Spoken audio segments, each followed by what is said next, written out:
Golden soil ಗೊಬ್ಬರಗಳನ್ನ ಈಗ already ಈ ತೋಟಕ್ಕೆ 4 ಬಾರಿ ಬಳಸಿದ್ದಾರೆ. 4 ತಿಂಗಳಿಗೆ ಒಮ್ಮೆ ಅಂತ ಬಳಸಿದ್ದಾರೆ. ಆಲ್ರೆಡಿ ಈ ತೋಟದ 2 ಕಟಾವು ಆಗಿದೆ. ಹೊಸದಾಗಿ ಆಲ್ರೆಡಿ ಒಂಬಳೆ ಕೂಡ ಹೊಡಿತಾ ಇದೆ. ಅದು ನಾಗೇಂದ್ರ ಗಂಗಪ್ಪ ಕಬ್ಬೂರ್ ಅಂತಾರೆ. ನಮ್ದು ಇನಾಮ್ ಲಕ್ಮಾಪುರ 600 ಗಿಡ ಇದೆ. ಓಕೆ, ಒಂದು ಕಟಾವು ಆಗೈತ್ರಿ. ಒಂದು ಕಟಾವಿಗೆ 32 ಕ್ವಿಂಟಲ್ ಹಸಿ ಅಡಿಕೆ ಸಿಕ್ಕೈತಿ. ಗಿಡ ಹೆಲ್ದಿ ಆಗಿದಾವ್ರಿ. ಅಷ್ಟು ಮೇಲೆ ಗರಿ ಎಲ್ಲ ದೊಡ್ಡ ಕಿತ್ತಿದಾವ್ರಿ. ಹಸಿರು ಕಾಯ್ಕೊಂಡೈತ್ರಿ. ಅಷ್ಟು ಮೇಲೆ ಯಾವ್ದು ರೋಗ ಕಾಣಿಸ್ತಾ ಇಲ್ರಿ. ಹಿಡಿ ಮುಂಡಿಗೆ ರೋಗ ಅದು ಯಾವ್ದು ಕಾಣಿಸ್ತಿಲ್ಲ. 1-2 ಗಿಡಕ್ಕೆ ಬಂದೈತ್ರಿ. ಈಗ ಆ ಗಿಡ ಮತ್ ಸುಧಾರಿಸಿಗೆಂದ ಚೆನ್ನಾಗ್ ಆಗ್ತಾ ಹಳ್ಳು ಉದುರೋದೇನು ಯಾವಾಗಿಲ್ಲ. ಎಷ್ಟು ಹಿಡಿದಿತ್ತು ಅಷ್ಟು ಹಳ್ಳ ನಿತ್ತ ಬಿಟ್ಟೈತ್ರಿ. ಹಳ್ಳು ಉದ್ರಿಲ್ರಿ. ಕಾಯಿ ತೂಕ ಇದೆ ರೀ. ಅಷ್ಟ ಮೇಲೆ ನೋಡಕ್ ಸಣ್ಣದಿದ್ರು ಬುತ್ತಿ ಹಂಗ್ ಕೇಳ್ತಾ ಐತಿ. ಅಷ್ಟ ಮೇಲೆ ತೂಕ ಬರ್ತಾ ಐತ್ರಿ. ತುಂಬಾ ತೂಕ ಬರ್ತಾ ಇದೆ. ಅಂದಾಜು ಒಂದೊಂದ್ ಗೊನೆ ಎಷ್ಟು ಮ್ಯಾಕ್ಸಿಮಮ್ ಎಷ್ಟು ಕೆಜಿ ವರೆಗೂ ತೂಗಿದೆ ಅಂದಿದೆ? 12 ಕೆಜಿ ಮಟ ಬಂದಿದೆ. ಈಗ ಫಸ್ಟ್ ಈಗ ಹೋದ ವರ್ಷ 2, 3, 1 ಇದ್ರಿ. ಈ ಸತಿ 4, 3 ಇದಾವ. ನೋಡಿ, ಇದೇ ವ್ಯತ್ಯಾಸ. ಗೋಲ್ಡನ್ ಸಾಯಿಲ್ ಬಳಸಿದ ನಂತರ 1, 2, 3 ಗೊನೆ ಹಿಡಿತಿದ್ರು. ಈ ಸಲ 3, 4, 5 ವರೆಗೂ ಗೊನೆ ಹಿಡಿತಿದೆ ಅಂತ ಹೇಳ್ತಿದ್ದಾರೆ. ಸರ್, ಇವಾಗ ಇನ್ನೊಂದು ನಾವು ಅಬ್ಸರ್ವ್ ಮಾಡ್ತಾ ಇರೋದೇನು ಅಂದ್ರೆ ಆಲ್ಮೋಸ್ಟ್ ಅಲ್ಲಿ ಹೊಸದಾಗಿ ಎಲ್ಲ ಒಂಬಳೆಗಳು ಓಪನ್ ಆಗ್ತಾ ಇದೆ. 2 ಕಟಾವು ಆದ ನಂತರ ಓಪನ್ ಆಗ್ತಾ ಇತ್ತು. ಈಗ ಆಲ್ರೆಡಿ ಒಂದೇ ಕಟಾವು ಓಪನ್ ಆಗ್ತಾ ಇದೆ. ಈಗ ಬಂದಿರೋ ಒಂಬಳೆಗಳು ಬಹಳ ಹೆಲ್ತಿಯಾಗಿ ಕಾಣಿಸ್ತಾ ಇದೆ. ಹನುಮಂತಪ್ಪ ಸರ್, ನೀವೇನ್ ಹೇಳ್ತೀರಾ? ಒಂಬಳೆಗಳು ನೋಡಿದ್ರೆ ಚೆನ್ನಾಗಿ ಕಾಣಿಸ್ತಾ ಇದೆ ಅಲ್ವಾ? ಹೆಲ್ತಿಯಾಗಿ ಬರ್ತಾ ಇದೆ. ಸರ್, ಈ ತೋಟ ನೋಡಿದಾಗ ನಿಮಗೆ ನಿಮ್ಮ ಅನಿಸಿಕೆ ಏನಿದೆ ಸರ್? ಹನುಮಂತಪ್ಪ ಸರ್ ಅಂತ ಒಳ್ಳೆ ಸ್ವಲ್ಪ ಇಂಪ್ರೂವ್ ಆಗೈತೆ ಅಂತ ನಮಗೆಲ್ಲ ಅನಿಸ್ತದೆ. ಮೋಹನ್ ರಾವ್ ಸರ್ ತೋಟ ನೋಡಿದಾಗ ಆ ತರನೇ ನಾವು ಬೆಳಿಬೇಕು ಅನ್ನೋದು ಅನಿಸೈತಿ. ಅದರ ಪ್ರಕಾರ ಈಗ ಹೊಂಟಿದ್ದೀರಾ? ಈಗ 2 ವರ್ಷ ಆಯ್ತು. ಇದು 3ನೇ ವರ್ಷ. ನೆಕ್ಸ್ಟ್ ದಾಟ್ಬೇಕು. ಗರಿ ಉದ್ದ ಚಾಚ್ಕೊಂಡಿದಾವ್ರಿ. ಈಗ ಮುಂಚೆ ಸಣ್ಣಕ್ಕಿರೋರು ಒಂದು ಗರಿಯಿಂದ ಒಂದು ಗರಿ ಕೂಡಿ ಬರ್ತಾ ಇದಾವ್ರಿ. ಈಗ ಕೂಡ್ ಬರ್ತಾ ಇದೆ. ಇವಾಗ ಮೊದ್ಲ ಆ ತರ ಬರ್ತಾ ಇದೆ. ಮೊದ್ಲು ಸಣ್ಣಕ್ ಬರ್ತಾ ಇದ್ದವ್ರಿ. ಈಗ ನೋಡಿದ್ರೆ ಈಗ ವರ್ಷಕ್ಕೆ ಗಿಡ ಹೋಗ್ಬಿಡ್ತಾವನಪ್ಪ ಅನ್ಸಿತ್ತು. ಈಗ ಯಾವ್ದು ಗಿಡಗಳಿಗೆ ಮತ್ತೆ ರೋಗ ಯಾವ್ದು ಕಂಡು ಬಂದಿಲ್ಲ. ಯಾವ ಗಿಡ ಬಂದಿದ್ರು ಒಂದೇ ತರ ಕಾಣಿಸ್ತೈತಿ. ಯಾವ್ದು ಒಂದು ಸುಳಿ ಚಿಕ್ಕದಾಗ್ತಾ ಇರೋದು, ಸಣ್ಣದಾಗ್ತಾ ಇರೋದು, ಅಥವಾ ಇದಕ್ಕೆ ರೋಗ ಬರ್ತಾ ಐತಿ, ಇದು ಮತ್ತೀಗ ಕ್ಷೀಣಿಸ್ತಾ ಹೊಂಟೈತಿ ಅಂತ ಯಾವ್ದು ಕಾಣಿಸ್ತಾ ಇಲ್ಲ. ಚೆನ್ನಾಗಿದೆ ಅನ್ನಿಸ್ತಿದೆ. ಇನ್ನೂ ಹೆಲ್ತಿ ಆಗ್ತಾ ಇದೆ. ಈಗ ನೋಡಿ, ಈಗ ಅದು ಫಸ್ಟ್ ಹೋಸಕ್ಕೆ ಸಣ್ಣಕ್ಕಿತ್ರಿ. ಈಗ ಅದು ರೋಗ ಬಂದು ಹೋಗೇ ಬಿಟ್ಟು ಗಿಡ ಅನ್ನಿಸ್ತಾಗಿ ಇದ್ದದ್ದು ಆ ಗಿಡ ಚೆನ್ನಾಗೈತ್ರಿ. ಇನ್ನು ವರ್ಷಕ್ಕೆ ದೊಡ್ಡದಾಗ್ತಾ ಇದೆ. ಚೆನ್ನಾಗಾಗ್ತಾ ಇದೆ. ಈಗ ಬರ್ತಾ ಇರೋ ಇದು ನೋಡ್ರಿ. ಇದು ಹೋದ ವರ್ಷ ನಾ ಕಡಿಬೇಕು ಅಂತ ಇದ್ರಿ. ಕಡಿಬೇಕು ಅಂತ ಇತ್ರಿ. ಈಗ ಮತ್ ಗರಿ ದೊಡ್ಡದಾಗ್ತಾ ಐತ್ ನೋಡ್ರಿ. ಈಗ ಇಲ್ಲಿ ಸರಿ ತೋರಿಸಿ ನೋಡಿ. ಇದು ಕಡಿಯಾರ ಅಂತ ಅನ್ಕೊಂಡಿದ್ದು ಈಗ ಹೊಸ ಗರಿಗಳು ಸ್ವಲ್ಪ ದೊಡ್ಡದಾಗ್ತಾ ಐತ್ರಿ. ಈಗ ನೋಡ್ರಿ, ಅದು ನೋಡಕ್ಕಂತೂ ತಾವಿನ ಗರಿ ಸಣ್ಣ ಅದಾವ, ನೆಗಲ ಗರಿ ಯಾರೇ ದೊಡ್ಡವಾಗಿದೆ. ಈಗ ಇಂಥದ್ದು 10 ಗಿಡ 20 ಗಿಡ ಹೋಗ್ಬಿಟ್ರೆ ಎಷ್ಟು ಲಾಸ್ ರೈತರಿಗೆ? ಮತ್ ಮುಂಚೆಗೆ 3 ರಿಂದ 4 ಗಿಡ ಹೋಗ್ತಾ ಇರೋರು ವರ್ಷ. ಈಗ ಸಣ್ಣ ಹುಗಿದ್ವಿ ಹೆಚ್ಚಿದ್ವಿ. ಈಗ ಹಂಗ ಯಾವ ಹೋಗಿಲ್ರಿ. ಯಾವ ಹೋಗಿಲ್ಲ ಅಂದ್ರೆ ಒಂದು ಗಿಡನು ಸಾಯ್ತಾ ಇಲ್ಲ. ಅದು ರೈತರಿಗೆ ಬರ್ತಾರ ಬೆನಿಫಿಟ್. ಈಗ ಇಳುವರಿ ಹೆಚ್ಚು ಕಡಿಮೆ ಆಗಿಲ್ರಿ. ಮುಂಚೆ ಗಿಡ ಪ್ರದಕ್ಷಿಣದು ಮಹತ್ವ ಇರ್ತೈತ್ರಿ. ರೈತರು ಬಂದವರು ಇದನ್ನ ನೀವು ಗಮನದಲ್ಲಿ ಇಟ್ಕೊಬೇಕು. ಹೆಚ್ಚು ಕಡಿಮೆ ಇಳುವರಿ ಹೆಚ್ಚು ಕಮ್ಮಿ ಆಗೋದು ಲಾಭ ನಷ್ಟ ಇರ್ಲಿ. ಪ್ರಕೃತಿ ವಾತಾವರಣ ಮತ್ತೊಂದು ವರ್ಷಕ್ಕಾದ್ರೂ ಆದಾಯ ತಗೋಬಹುದು. ಗಿಡನೇ ಇಲ್ಲ ಅಂದ್ರೆ ಎಂತ ಈಗ ಕಂಟಿನ್ಯೂಸ್ 4 ತಿಂಗಳು 5 ತಿಂಗಳು ಮಳೆ ಹಿಡ್ಕೊಂಡ್ಬಿಡ್ತು, ಅಥವಾ ಕಂಟಿನ್ಯೂಸ್ ಬಿಸಿಲು 40 ಡಿಗ್ರಿ ಟೆಂಪರೇಚರ್ ಹೋಯ್ತು, ಅದನ್ನ ಯಾರು ಕಂಟ್ರೋಲ್ ಮಾಡೋಕ್ಕಾಗಲ್ಲ. ವೇರಿಯೇಷನ್ಸ್ ಇದ್ದೇ ಆದ್ರೆ ಗಿಡಗಳ ಆರೋಗ್ಯ ಚೆನ್ನಾಗಿರ್ಬೇಕು. ಗಿಡಗಳ ಸಾಯಬಾರ್ದು. ಗಿಡ ಸಾಯಲಿಂದ ಇಳುವರಿ ತಗೋಬಹುದು. ಹೌದು ಸರ್. ಇವಾಗ ನಾವು ಗಿಡಗಳನ್ನ ಪ್ರತಿ ವರ್ಷನೂ ನಮಗೇನೋ ಬದಲಾವಣೆ ಆಗ್ತಾ ಇರಬೇಕು. ಈ ವರ್ಷದಿಂದ ಮತ್ತೊಂದು ವರ್ಷಕ್ಕೆ ಬದಲಾವಣೆ ಕಾಣಿಸಿದ್ರೆ ಮಾತ್ರ ನಮಗೂ ಒಂದು ಖುಷಿ. ಈಗ ಔಷಧಿ ಹಾಕಕ್ಕೆ ನಮಗೆ ಒಂದು ಇದು ಆಗುತ್ತೆ. ಈಗ ಅದು ಹಾಕಿದ್ದು ರಿಸಲ್ಟ್ ಚೆನ್ನಾಗೈತಿ ಅಂತ ನಮಗೆ ಅನಿಸ್ತಾ ಐತಿ. ಈಗ 4 ಸಾರಿ ಬಳಸಿದ್ದೀರ ನೀವು. ಆಲ್ರೆಡಿ ಹೋದ ವರ್ಷದಲ್ಲಿ 3 ಬಾರಿ ಕಟಾವು ಬಂದಿರೋದಕ್ಕೆ 3 ಬಾರಿ ಸಂಪೂರ್ಣ ಒಂದು ಡೋಸ್ ಕೊಟ್ಟಿದ್ದೀರಿ. ಅದ್ರ ಹೋದ ವರ್ಷ 1 ಡೋಸ್ ಕೊಟ್ಟಿದ್ರಿ. ಈಗ ಸಂಪೂರ್ಣವಾಗಿ ಬಳಸಿರೋದ್ರಿಂದ ನೀವೇ ಹೇಳಿದ್ರಿ 1-2 ಗೊನೆ ಪಕ್ಕ ಬರ್ತಾ ಇದ್ದಿದ್ದು, ಮತ್ತೆ ಇಷ್ಟು ಕಾಯಿ ಒತ್ತೊತ್ತ ಕಟ್ತಾ ಗೊತ್ತಾಯ್ತು ಇಲ್ರಿ ಇದು ಚಿಲ್ಲಾಗಿರ್ತೈತೆ ರೀ, ಹಾ. ಈಗ ಬುತ್ತಿಯಾಗಿ ಬರ್ತಾ ಐತಿ. ಬುತ್ತಿಯಾಗಿ ಬರ್ತಾ ಇದೆ. ಇದು ಓಟು ಮುಗಿದ್ರೆ ಹೋದ ಸತ್ತಿಗೆ ಈ ಸತ್ತಿಗೆ ಎಷ್ಟು ಸುಧಾರಿಸೈತಿ ಅನ್ನೋದನ್ನ ರಿಸಲ್ಟ್ ಅವಾಗನೂ ಹೇಳ್ಬೋದು. ಹೌದು. ಈಗ ಹೋದ್ ಸಲ ಬಂದಿದ್ದು ಇಳುವರಿ, ಹೋದ್ ಸಲ ಎಷ್ಟು ಕ್ವಿಂಟಾಲ್ ಇಳುವರಿ ತಗೊಂಡಿದ್ರಿ? ಹೋದ ವರ್ಷ 67 ಕ್ವಿಂಟಲ್ ಇಳುವರಿ ಬಂದಿತ್ತು. 67 ಕ್ವಿಂಟಾಲ್. ಈ ವರ್ಷ ಮೊದಲನೇ ಕಟಿಂಗ್ ಅಲ್ಲಿ ಎಷ್ಟು ಸಿಕ್ಕಿದೆ? ಈಗ 32 ಸಿಕ್ಕಿದೆ ನೋಡಿ, ಇದನ್ನ ಗಮನಿಸ್ಬೇಕು. ಇನ್ನು ನಾವು ಇಲ್ಲಿ ಆಲ್ರೆಡಿ ತುಂಬಾ ಗೊನೆಗಳಿದೆ, ಇನ್ನು 2 ಗೊನೆ 3 ಗೊನೆ 4 ಗೊನೆ ಇದೆ, ಒಂದೊಂದು ಗೊನೆ ಕಟಿಂಗ್ ಆಗಿದೆ. ಆಲ್ರೆಡಿ 32 ಕ್ವಿಂಟಲ್ ಅರ್ಧ ತಗೊಂಡ್ಬಿಟ್ಟಿದ್ದೀರಿ. ಇನ್ನು ಅರ್ಧ ಇನ್ನೂ ಎಷ್ಟು ಬರ್ಬೋದು ಇಳುವರಿ ಅಂತ ಎಕ್ಸ್ಪೆಕ್ಟೇಷನ್ ಇದೆ? ಇನ್ನು ಈಗ ನಮಗೆ ಇನ್ನು 40 ಮೇಲೆ ಬರ್ಬೇಕು ಅಂತ ಐತ್ರಿ. ಐತೆ 40 ಮೇಲೆ ಅಂತಂದ್ರೆ 10ರಿಂದ 15 ಕ್ವಿಂಟಲ್ ಎಕ್ಸ್ಟ್ರಾ ಆಗ್ಬಹುದು ಅನ್ನೋದು ನಿರೀಕ್ಷೆ. ಇನ್ನು ಜಾಸ್ತಿನೇ ಆಗ್ಬೋದು ಅನ್ನೋಂತಪ್ಪ ಸರ್, ಹೇಳಕ್ಕಾಗಲ್ಲ. ಈಗ ಸರ್ ಕಟಾವಾದ್ಮೇಲೆ ಅದು ಫಲಿತಾಂಶ ಬಂದೇ ಬರುತ್ತೆ. ಒಟ್ಟಾರೆ ಗಿಡಗಳ, ನೀವು ಹೇಳ್ತಾ ಇರೋದೇನು, ಗಿಡಗಳ ಆರೋಗ್ಯದಲ್ಲಿ ಬಹಳ ಇಂಪ್ರೂವ್ಮೆಂಟ್ ಆಗಿದೆ. ಗಿಡ ಸತ್ತಿಲ್ಲ, ಅದು ರೈತರಿಗೆ ಬಹಳ ಬೆನಿಫಿಟ್ ಆಗ್ತಾ ಇರೋದು. ಒಟ್ಟಾರೆ ಈ ವರ್ಷ ನಮ್ದು ಇನ್ನೂ ಹೆಚ್ಚಿಗೆ ಆಕತ್ರಿ. ಮಳಿ ಹೆಚ್ಚು ಹಿಡಿದ್ರಿಂದ ನಮ್ಗೆ ಸುತ್ತ ಅಡಿಕೆ ತೆಂಗಿನ ಗಿಡ ಇರೋದಕ್ಕೆ ಇಣಿಚಿ ಒಂದು ನಮ್ನ ಭಾಳ ಹಳ್ಳಿ ಉದುರಿದ ಒಟ್ಟು ಹಳ್ಳಿ ಇಣಿಚಿ ತಿಂದು ಉದುರಿಸಿದ್ರಿ. ಇದು ಇಣಿಚಿ ತಿಂದು ಉದುರಿಸಿರೋದು ನೋಡಿ, ಇದನ್ನು ಗಮನಿಸಬೇಕಾಗಿದ್ದ ಅಂಶ. ಈಗ ಇಣಿಚಿ ತಿಂದು ಉದುರಿಸ್ತೀರಿ. ಇದನ್ನು ಸುತ್ತ ತೆಂಗಿರೋದ್ರಿಂದ ಇಣಿಚಿ ಮರ, ಅದರಿಂದ ಒಂದು ಮರದಿಂದ ಒಂದು ಮರಕ್ಕೆ ಹತ್ತಿ ಸುಮಾರು ಒಂದು 15 ಕ್ವಿಂಟಲ್ನಷ್ಟು ಹಸಿ ಅಡಿಕೆ ಬರೋಂಥದ್ದು ಇಣಿಚೆ ತಿಂದು ಉದುರಿಸಿದ್ವಿ. ಒಂದು 15 ಕ್ವಿಂಟಲ್ ಅಷ್ಟು 15 ಕ್ವಿಂಟಲ್ ಅಷ್ಟು ಇಣಿಚಿ ತಿಂದು ಉದುರಿಸಿದೆ. ನೋಡಿ ಸರ್, ಈಗ ಎಲ್ಲ ಕಣ್ಣಿಗೆ ಕಾಣಿದ್ರು ಒಂದೊಂದು ಗಿಡ ಒಂದೊಂದು ಗೊನಿ ಖಾಲಿ ಆಗಿದ್ವು, ಅದರಿಂದ ಆಯಿತು ಎಲ್ಲ ಅದು ಹೋಲ್ ಆಗಿದೆ.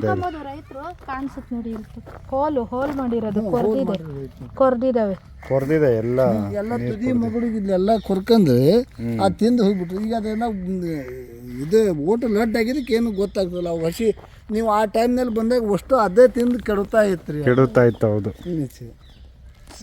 ಒಟ್ಟಾರೆ ಅರಳು ಉದುರೋ ಸಮಸ್ಯೆ ಏನು ಇಲ್ರಿ, ಒಟ್ಟು ಹಳ್ಳು ಉದುರೇ ಇಲ್ರಿ. ಅರಳು ಉದುರ ಎಲ್ಲ ಇಂಚಿ ತಿಂದು ಉದುರಿರೋದು ಅಷ್ಟೇ. ಹೌದು.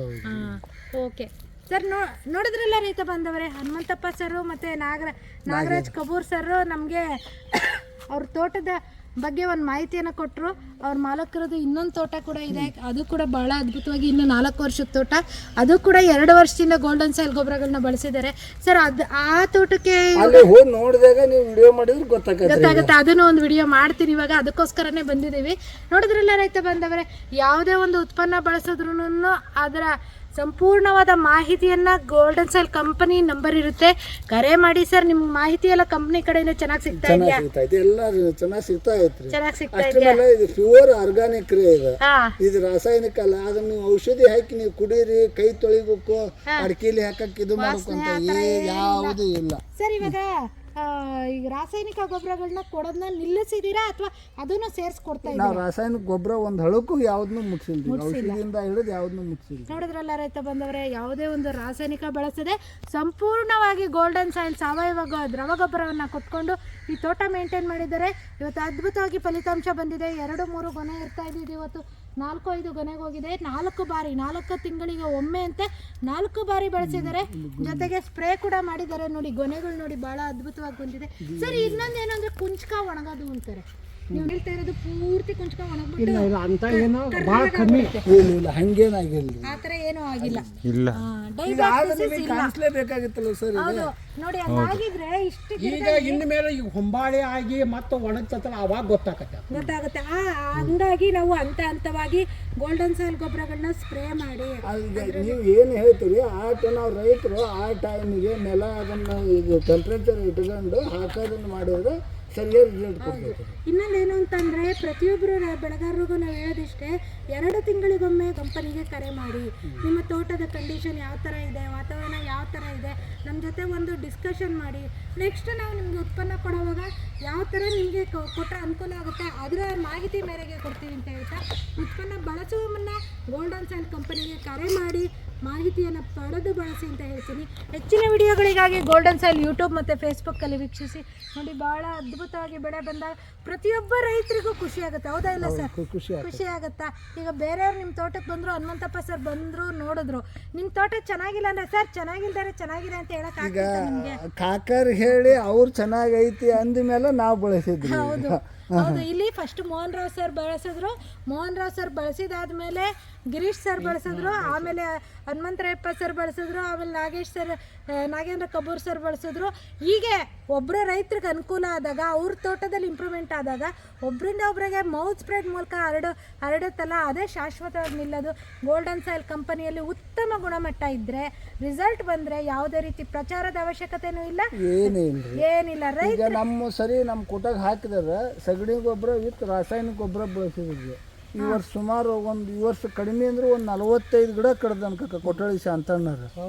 ಈಗ ಅವ್ರದ್ದು ಆ ಸಗಣಿ ಗೊಬ್ಬರಕ್ಕೆ ಅದಕ್ಕೆ ಒಂದು ಗಿಡ ಹೋಗ್ಬಾರ್ದಿತ್ತು ಸರ್. ಈಗ ಅದು ಒಂದು 45 ಗಿಡ ಕಡ್ದಿದ್ದಾರೆ. ಎಷ್ಟು ಗಿಡದಲ್ಲಿ ಸರ್? 1 ಎಕರೆದಲ್ಲಿ. 1 ಎಕರೆಲಿ 45 ಗಿಡ ಕಡ್ದಿದ್ದಾರೆ. ಇದು ಬಹಳ ಇಂಪಾರ್ಟೆಂಟ್ ಆದ ಪಾಯಿಂಟ್. ಅದು ರಾಸಾಯನಿಕ ಕೊಟ್ಟಿಗೆ ಗೊಬ್ಬರ ಬಳಸಿರೋಂಥ ರೈತರು ಇವ್ರ ಜೊತೆಗಾರರೆ 45 ಗಿಡ ಕಡ್ದಿದ್ದಾರೆ. ಮತ್ತು ನಾವಿನ್ನು ಅವ್ರಷ್ಟು ಕೊಟ್ಟಿಗೆ ಗೊಬ್ಬರ ಹಾಕಿಲ್ರಿ ನಾವು. ಗೋಲ್ಡನ್ ಸಾಯಿಲೇ ಜಾಸ್ತಿ ಡಿಪೆಂಡ್ ಆಗಿರೋದು. ಹೌದು. ಇವತ್ತು ಕೊಟ್ಟಿಗೆ ಗೊಬ್ಬರ ಏನ್ ರೇಟ್ ಐತೆ ಸರ್ ಹನುಮಂತಪ್ಪ ಸರ್? 7,000 ರೂಪಾಯಿ ಐತ್ರಿ ಒಂದು 7,000 ಟ್ಯಾಕ್ಟ್ರಿಗೆ. ಹಾಂ, ಹೆಂಗೆ ತಂದು ಹಾಕೋದು? ಅಲ್ಲಿಂದ ಬೇರೆ ಕಡೆಯಿಂದ ತಂದು ಮತ್ತೆ ಇಲ್ಲೇ ಅಂದ್ರೆ ಒಟ್ಟ ಒಂದು ಟ್ಯಾಕ್ಟ್ರಿಗೆ ಗೊಬ್ಬರ ಹಾಕ್ಬೇಕಂದ್ರೆ 8 ರಿಂದ 10,000 ರೂಪಾಯಿ ಎಲ್ಲ ಇಲ್ಲಿ ದೂರ ಇದ್ರೆ 10,000 ರೂಪಾಯಿ ಮಟ್ಟ 100 ಬುಟ್ಟಿ ಬರ್ತದೆ. 100-120 ಬುಟ್ಟಿ ಬರ್ತದೆ ಸೈಡ್. ಅಲ್ಲಿ ಒಂದೇನು 300-350 400 ರೂಪಾಯಿ ಬಿತ್ತು. ಕೊಡ್ತೀವಿ ಅಂತಂದ್ರು ನಿಮ್ದೀಗ ಒಂದು ಗಿಡಕ್ಕೆ 15 ರೂಪಾಯಿ ಬೀಳುತ್ತೆ ಸರ್. ನಿಮ್ದೀಗ ಒಂದ್ಸಲ ಬರೋದು ಈಗ ಒಂದು ಗಿಡಕ್ಕೆ 15 ರೂಪಾಯಿ ಬೀಳುತ್ತೆ. 15 ರೂಪಾಯಿ ಬೀಳಲ್ಲ, 10-10 ರೂಪಾಯಿ ಬೀಳುತ್ತೆ. ಸ್ಪ್ರೇ ಮಾಡಿ ಸ್ಪ್ರೇ ಎಲ್ಲ ಸೇರಿ. ಹೌದು. 15 ರೂಪಾಯಿ ಖರ್ಚು ಮಾಡಿದ್ರೆ ಅದು 100 ರೂಪಾಯಿ ಫಸಲು ಕೊಡುತ್ತಾ ಸರ್? ಕೊಡುತ್ತೆ ಸರ್, ಕೊಡುತ್ತಾ. ಈಗ ಒಂದು ಗಿಡದಲ್ಲಿ ಒಂದು ಗೊನೆ ನಿಮ್ಮ ಅಂದಾಜೆ ಇಟ್ಕೊಳ್ಳೋಣ, 4 ಗೊನೆ ಬಂದಿದೆ ಅಂತ ಅಂದ್ರೂ ಒಂದು ಗೊನೆ ಎಷ್ಟು ತೂಕ ತೂಗ್ಬೋದು? ಈಗ ನೀವು ಯಾವ್ದು ಬ್ಯಾಡ್ರಿ 10 kg 12 kg ಮಟನು ಬಂದಾವ್ರಿ. ನಾವು ಚಲೋ ಬಂದದ್ದು. ಈಗ ಇವ್ರು ಮಿನಿಮಮ್ ರೈತ ಬರೀ 5 kg ಹಿಡ್ಕೊಂಡಿರಿ. 5 kg ಹಿಡ್ಕೊಂಡ್ರು 20 kg ಆಯ್ತು. 20 kg-ನಲ್ಲಿ 1 kg ಹಸಿ ಅಡಿಕೆ ರೇಟ್ ಏನಿದೆ? 8 ರೂಪಾಯಿ ಬೀಳುತ್ತೆ. 100 kg-ಗೆ 680 ಅಂದ್ರೆ 68 ರೂಪಾಯಿ ಬಿತ್ತು. ಈಗ 40 kg-ಗೆ ಎಷ್ಟಾಯ್ತು? ಈಗ 20 kg ಹಿಡ್ಕೊಂಡ್ರು 20 kg 1,360 ರೂಪಾಯಿ ಆಕೈತಿ. 1,360 ರೂಪಾಯಿ ಬೇಡ ಸರ್, ಸರಿ ಸುಮಾರು 1,000 ಇಟ್ಕೊಳ್ಳೋಣ ಒಂದು ಗಿಡಕ್ಕೆ. 360 ರೂಪಾಯಿ ಖರ್ಚು ತೆಗೆದು ಬಿಡ್ರಿ. ಏನು ಕೊಟ್ಟಿಗೆ ಗೊಬ್ಬರ ಕೊಟ್ಟಿರೋದು, ನಮ್ ಗೊಬ್ಬರ ಕೊಟ್ಟಿರೋದು, ಸ್ಪ್ರೇ ಕೊಟ್ಟಿರೋದು, ಲೇಬರ್ಸ್ದು, ಒಂದು ಗಿಡಕ್ಕೆ 1,000 ಕೊಡ್ತು ಅಂತಂದ್ರೆ ಅದು ರೈತರಿಗೆ ಲಾಭ ಅಂತಾನೆ ಹೇಳ್ಬೇಕು. ಹೌದು. 600 ಗಿಡಕ್ಕೆ 8 ಲಕ್ಷ ಚಿಲ್ಲರೆ ಆಗುತ್ತೆ. ಅಷ್ಟು ಬಂದ್ರೆ ಅಡಿಕೆ ಬೆಳೆಗಾರರಿಗೆ ಲಾಭನೇ. 600 ಗಿಡಕ್ಕೆ ಅಲ್ಲಿಗೆ 20 kg ಒಂದು ಗಿಡ ಅಂತಂದ್ರೂ 8,16,000. 1,360 ಇಂಟು 600. ಒಂದು ಗಿಡಕ್ಕೆ 10 ರೂಪಾಯಿ ಖರ್ಚು ಮಾಡೋದಕ್ಕೂ ರೈತರು ಇನ್ನು ಮುಂದೆ ನೋಡ್ತಾರೆ. 10 ರೂಪಾಯಿ ಖರ್ಚು ಮಾಡೋದಲ್ಲ, ಅದಕ್ಕೆ ಬೇಕಾಗಿರುವಂಥ ನ್ಯೂಟ್ರಿಷನ್ಸ್ ಕೊಡಲೇಬೇಕಾ? ನಾವು ಏನೋ ಒಂದು ಸಲ ನಮಗೆ ಅಡಿಕೆ ರೇಟ್ ಇರೋದ್ರಿಂದ ಈ ರೊಕ್ಕ ಜಾಸ್ತಿ ಕಾಣ್ತೈತೆ. ಅಲ್ಲ, ಜಾಸ್ತಿ ಕಾಣೋದು ಸರ್, ರೇಟ್ ಕಮ್ಮಿನೇ ಆಗಲಿ, ಅರ್ಧಕ್ಕರ್ಧ ಹೋಗ್ಲಿ ಸರ್. ಆದ್ರೆ ನಾನು ಹೇಳೋದೇನು ಅಂದ್ರೆ ಲಾಭ ಐತಿ. ಒಂದು ಗಿಡಕ್ಕೆ 10 ರಿಂದ 15 ರೂಪಾಯಿ ಖರ್ಚು ಮಾಡದೇ ಇದ್ರೆ ಅದ್ ಮತ್ತೆ ಅಷ್ಟು ಮಾಡ್ಲಿಲ್ಲ ಅಂದ್ರೆ ಎದಕ್ಕೆ ಬರ್ತತಿ? ಯಾವ್ದಾದ್ರು ಬರೋದ ಮಾಡ್ಲೇಬೇಕು. ವರ್ಷಕ್ಕೆ 3 ಸಲ ಹಾಕಿದ್ರು 15 ರೂಪಾಯಿ ಹಿಡಿದ್ರು ಎಷ್ಟಾಯ್ತು? 45 ರೂಪಾಯಿ. ಸೈ 45 ರೂಪಾಯಿ ಸ್ಪ್ರೇ ಮಾಡಿ ಡ್ರಂಚಿಂಗ್ 3 ಸಲ ಸ್ಪ್ರೇ, 3 ಸಲ ಡ್ರಂಚಿಂಗ್ ಗೋಲ್ಡನ್ ಸಾಯಿಲ್ ಕೊಟ್ಟರು 45 ರೂಪಾಯಿ. ಬೇಡ 50 ರೂಪಾಯಿ ಇಟ್ಕೊಳ್ಳಿ ಸರ್. ಸರಿ ಸುಮಾರು ಗಿಡಕ್ಕೆ 50 ರೂಪಾಯಿ ಖರ್ಚು ಮಾಡಲಿಲ್ಲ ಅಂದರೆ 1,000 ರೂಪಾಯಿ ಕೊಡೋಂಥ ಗಿಡಕ್ಕೆ 50 ರೂಪಾಯಿ ಖರ್ಚು ಮಾಡೋದು ದೊಡ್ಡದಲ್ಲ. ಹೌದಾ ಇಲ್ಲ ಸರ್? ದೊಡ್ಡದಲ್ಲ. ಹೌದು. ಏನಿಲ್ಲ, ನಮ್ಗೆ ಒಂದು 10 ಗಿಡ ಉಳಿದ್ಬಿಟ್ರೆ ಮುಗೀತಲ್ಲ ಸರ್. ಗಿಡ ರೋಗ ಬರ್ದೆ 10 ಗಿಡ ಉಳಿದ್ರೆ ಮುಗೀತಲ್ಲ. ಹೆಚ್ಚು ಕಡಿಮೆ ಆಗಿಲ್ರಿ, ಫಸ್ಟ್ ಗಿಡ ಬದುಕೋದನ್ನ ಕಲಿಬೇಕಲ್ರಿ. ಹೌದು ಹೌದು. ನೋಡಿದ್ರಲ್ಲ ರೈತ ಬಂದವರೇ, ಪ್ರತಿಯೊಂದು ಅಂಶನೂ ಭಾಳ ಇಂಪಾರ್ಟೆಂಟು. ಒಂದು ಗಿಡಕ್ಕೆ ಏನು ಪೌಷ್ಟಿಕಾಂಶತೆ ಕೊಡ್ತೀವಿ ಅನ್ನೋದು ಇಂಪಾರ್ಟೆಂಟು. ಸರ್ ಒಂದು ಉದಾಹರಣೆ ಕೊಟ್ಟರು, ರಾಸಾಯನಿಕ ಗೊಬ್ಬರ, ಕೊಟ್ಟಿಗೆ ಗೊಬ್ಬರ ಕೊಟ್ಟಿರೋ ರೈತರು 45 ಗಿಡ ಕಡ್ದಾಕಿದ್ದಾರೆ. ಆದರೆ ನನ್ನಲ್ಲಿ ಕಡ್ದಾಕ್ತಾ ಇರೋಂಥ ಗಿಡ ಚಿಗುರಿದೆ. ಗೋಲ್ಡನ್ ಸಾಯಿಲ್ ಗೊಬ್ಬರನ ಬಳಸಿದ್ರು. ಹನುಮಂತಪ್ಪ ಸರ್ ತಮ್ಮ ಅಭಿಪ್ರಾಯವನ್ನು ತಿಳಿಸಿದ್ರು. ನಾನು ಅವ್ರಿಗೆ ಧನ್ಯವಾದ ಹೇಳ್ತೀನಿ. ಧನ್ಯವಾದಗಳು.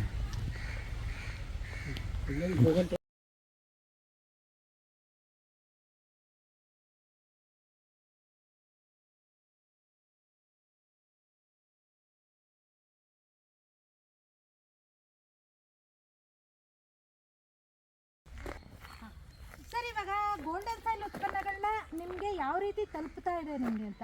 ಏನೂ ಇಲ್ಲ ಮೇಡಮ್, ನಮ್ಗೆ ಯಾವ ಡೇಟಿಗೆ ಬೇಕೋ ಅವ್ರ ಕಡೆ ಫೋನ್ ಕಾಂಟ್ಯಾಕ್ಟ್ ಇರ್ತದೆ ಸರ್. ಈಗ ಫೋನ್ ಮಾಡಿದ್ರೆ ಸಾಕು, ನಮ್ದು ಎಷ್ಟು ಗಿಡ ಅನ್ನೋದು ಹೇಳಿಬಿಟ್ರೆ ಅವ್ರು ಎಲ್ಲ ಆರ್ಡ್ರ್ ತಗೊಂಡು ಅದನ್ನೆಲ್ಲ ಮೆಟೀರಿಯಲ್ VRL ಆಫೀಸಿಗೆ ನಮಗೆ ಹಾನಗಲ್ ಮಠ ಬರ್ತಾರೆ. VRL ಅವರೇ ಹಾಕಿರ್ತಾರೆ. ಹಾಕಿರ್ತಾರೆ. ನಾವು ಫೋನ್ ಮುಖಾಂತರ ದುಡ್ಡು ಕಳಿಸಿದ್ರೆ ಆಯ್ತು ರೀ. ಆಯ್ತು. ಅವ್ರು VRL ಆಫೀಸ್ನವ್ರು ಮಟೀರಿಯಲ್ ಭಾಳ ಇಲ್ಲಿ ಊರಿಗೆ ತಂದು ಇಳಿಸ್ತಾರೆ. ಊರಿಗೆ ತಂದು ಮುಟ್ಟಿಸ್ತಾರೆ. ಸರ್ ಇವಾಗ 4 ಬಾರಿ ಬಳಸಿದ್ದೀರಿ, 4 ಬಾರಿನೂ ನಿಮಗೆ ಸರಿಯಾದ ಸಮಯಕ್ಕೆ ಉತ್ಪನ್ನ ತಲುಪಿದ್ಯಾ? ತಲುಪಿದ್ದೀರಿ. ಕರೆಕ್ಟ್. ನಾವೇ ಇನ್ನು ಫೋನ್ ಮಾಡೋದು ಲೇಟ್ ಆಗಿರೋದು. ನಾವು ಫೋನ್ ಮಾಡಿಂದ ಅವ್ರು ರೆಸ್ಪಾನ್ಸ್ ಮಾಡಿ ಆಗ ಮೆಟೀರಿಯಲ್ ಹಾಕೇ ಬಿಡ್ತಾರೆ. ಆಗುತ್ತೆ. ನೋಡಿದ್ರಲ್ಲ ರೈತ ಬಂದ ತಂದ್ಮೇಲೆ ಬಳಸೋದು ಹೇಳ್ಕೊಡ್ತಾರ. ತಂದ್ಮೇಲೆ ನಮಗೆ ಎಲ್ಲ ಪ್ರತಿಯೊಂದು ಫೋನಲ್ಲಿ ಅವ್ರವ್ರ ಫೋನಿಗೆ ಯಾವ ಬ್ಯಾರ್ಲಿ ಎಷ್ಟಿಷ್ಟು ಹಾಕ್ಬೇಕು ಅಂತ ಅವ್ರ ಮೆಟೀರಿಯಲ್ ಇದನ್ನ ಮೆಸೇಜೇ ಬಿಟ್ಬಿಟ್ಟಿರ್ತಾರೆ. ಅದನ್ನ ನೋಡಿ ನಾವು ಹಾಕ್ಬಿಟ್ರೆ ಯಾವ ಒಂದು ಕಲೀಲಿದ್ದರೆ ಸಹಿತ ಗೊತ್ತಾಗುತ್ತಾರೆ. ಈಗ ಅಂದ್ರೆ 2 ಡೋಸ್ ಇರುತ್ತೆ ಇದು. ನಾವೇನು ಅಂತಂದರೆ ರಕ್ಷಕು, ಗೋಲ್ಡ್ ಪವರು, ಬೋರೋ ಬೂಸ್ಟು ಆ ವಾತಾವರಣಕ್ಕೆ ತಕ್ಕಂತೆ, ಗಿಡಕ್ಕೆ ತಕ್ಕಂತೆ ನಾವು ಒಂದು ಕಾಂಬಿನೇಷನ್ ಮಾಡಿ 200 ಲೀಟ್ರಿಗೆ ಮಿಶ್ರಣ ಮಾಡಿಸಿ ಗಿಡಕ್ಕೆ ಫಸ್ಟು ಅರ್ಧ ಲೀಟ್ರ್ ಕೊಡಿಸ್ತೀವಿ. ಅದಾದ ನಂತರ ಅರೇಕಾ ಪವರು, ಗ್ರೀನ್ ಗೋಲ್ಡು ಆ ಗಿಡಗಳ ಕಂಡೀಷನ್ ನೋಡಿಕೊಂಡು ಗಿಡಕ್ಕೆ 400 ಲೀಟ್ರ್ ನೀರಿಗೆ ಮಿಶ್ರಣ ಮಾಡಿಸಿ ಗಿಡಕ್ಕೆ 1 ಲೀಟ್ರು, 1.5 ಲೀಟ್ರ್ ಹಿಂಗೆ ಡೋಸೇಜ್ ವೇರಿಯೇಷನ್ಸ್ ಇರುತ್ತೆ. ಹಾಗಾಗಿನೇ ಕಂಪನಿಯವರ ಮಾರ್ಗದರ್ಶನ ಮೇರೆ ಬಳಸಿ ಅಂತ ಹೇಳೋದು. ಹಾಗಾಗಿ ಉತ್ಪನ್ನವನ್ನು ಸರಿಯಾದ ಸಮಯದಲ್ಲಿ ಸರಿಯಾಗಿ ಬಳಸಿದಾಗ ರಿಸಲ್ಟ್ ಬಂದೇ ಬರುತ್ತಲ್ವ ಸರ್? ಬಂದೇ ಬರುತ್ತೆ. ಬಗ್ಗೆ ಏನು ದೂಟ ನೋಡಿ ಕೊಟ್ಟೆ ಹೆಂಗಿದಾವೆ, ಹೆಂಗೈತೆ ಜ್ವರ ಇದು? ಚಲೋ ಆಯ್ತಾ? ಹಾಂ ಈಗ ಆರ್ಸಿಟ್ರ ಇವನು ಒಣಸಂದು ಒಲೆ ಉರಿಸ್ತೀರಾ? ಇವ ಆಸು ನನಗೆ ಹಾಂ.